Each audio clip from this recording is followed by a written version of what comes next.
Black Magic Tim. You may have heard the name, but do you know the history behind this underground film icon?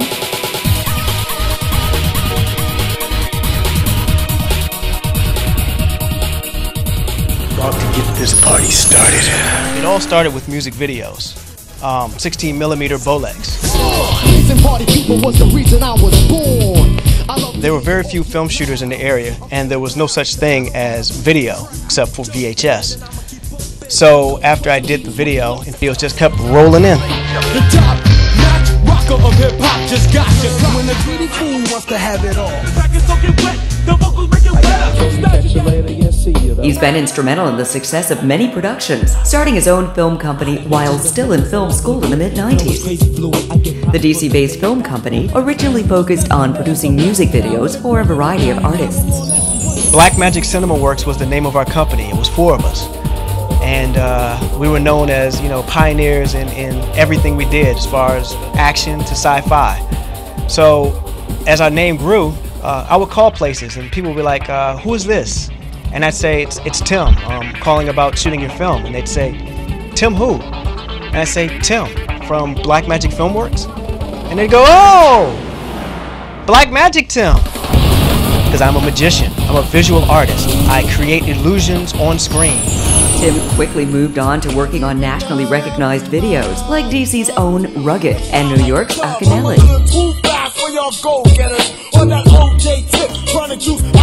He even assisted in lighting Nonchalant's 5 o'clock in the morning music video.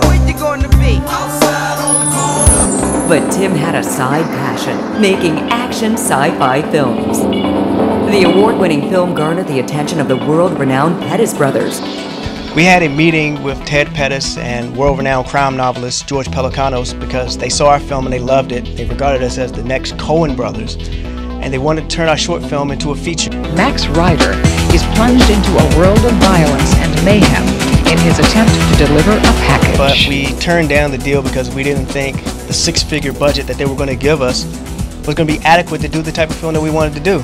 If I could only turn back the hands of time, I would say yes. Despite the loss of the feature deal, Tim and his colleagues moved into production of another sci-fi film. Sci-fi action kind of film, more like drama. I was the co-producer and the production designer for the film. Props, set, design, special effects. That was my department. This also was my first attempt at trying pyrotechnics. This is my world.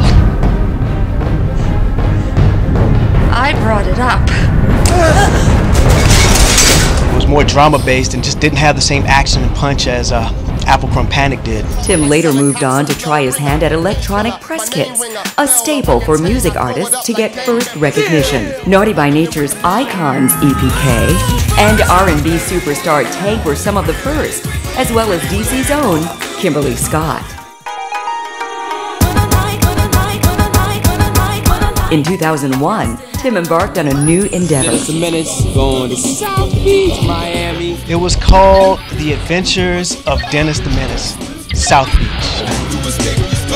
Dennis was one of the most bold, charismatic dudes I had ever met. It was a really small crew. It was pretty much me, the executive producer, Dennis, and then the bodyguard, and of course the camera. And we shot down to South Beach and we filmed this documentary. This brother gonna have us locked up down South Beach. I had no idea that anyone would even be interested in picking the film up. But when we were done, Derek, the executive producer, took the film to Image Entertainment, which was a big distribution company for DVDs and Blu-rays at the time. And they loved the film and they picked it up.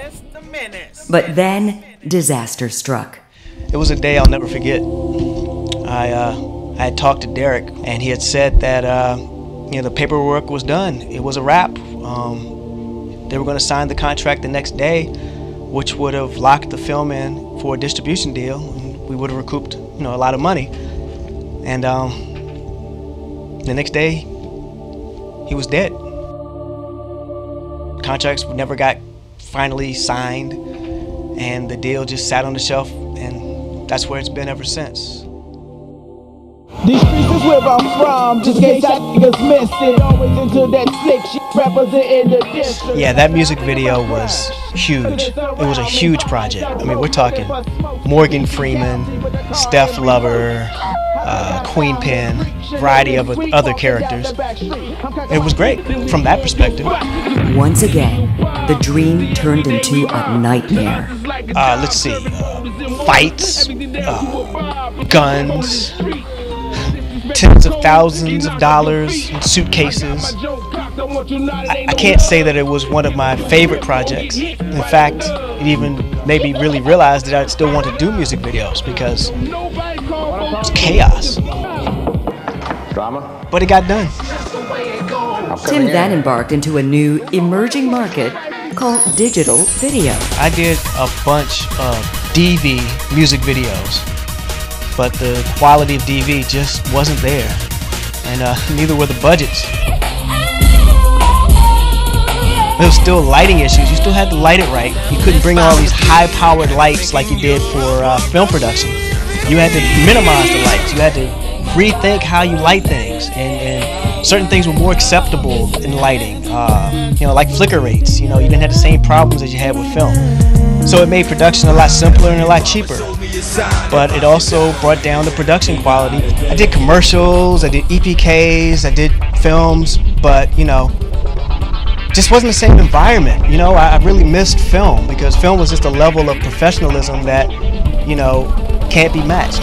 That's when Tim landed the Vote New Jersey commercial campaign. Finally, yes, film again. You know, Naughty by Nature, Jadakiss, you know, Ben Rock. My buddy Shiloh, who was the director of these commercials, he loved the way I edited. He used to call me Edward Scissorhands or Timmy Scissorhands, or, you know, something of that concept. And he wanted me to cut all of his works. Controls the ball the same way he controls his vote.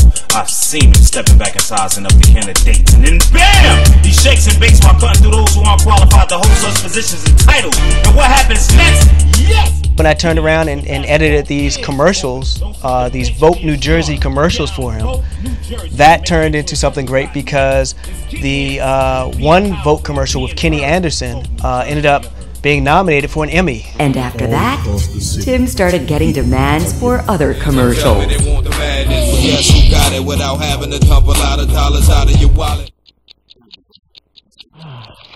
Round one, fight! I got introduced to J-pop, which is a new genre of Japanese pop music. Studio album, Into the Future. Unicorn Table is at the top, or one of the top groups on that list. And that spawned off into doing the music video for the group.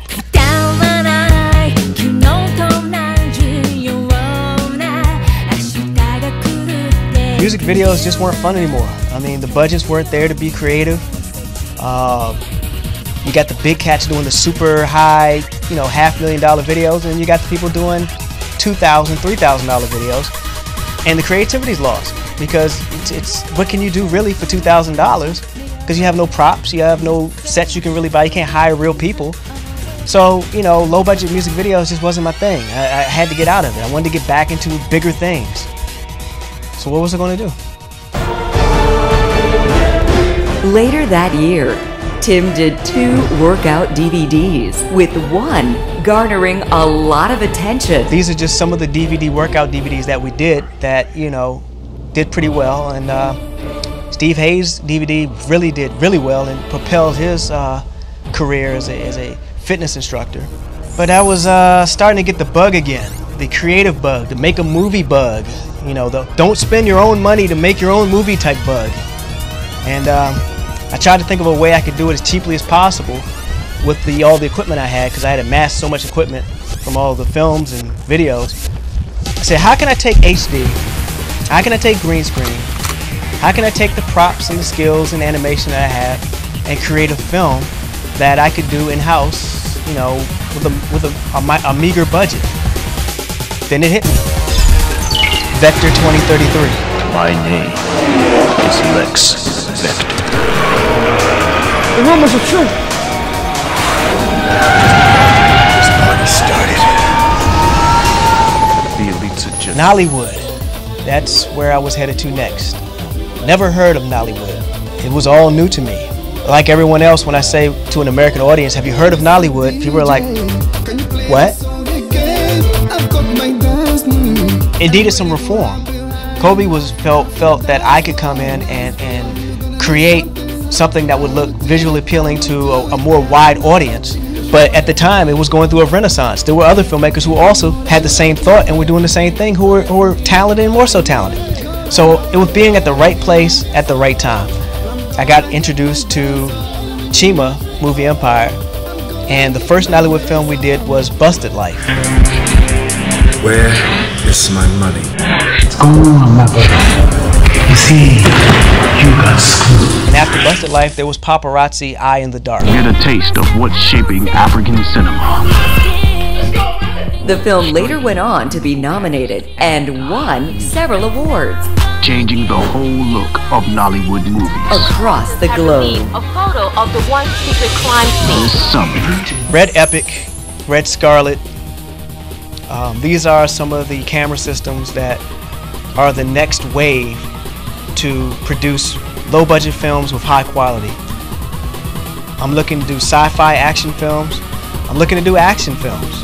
I'm looking to do thrillers. Anything that's got really great cinematography, anything that's got a really deep storyline, anything that leaves an impact, I want to be a part of that.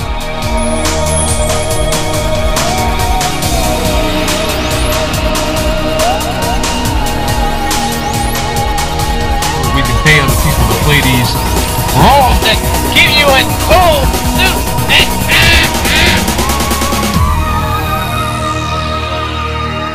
Black Magic Tim, award-winning cinematographer, director, editor, and visual effects wizard.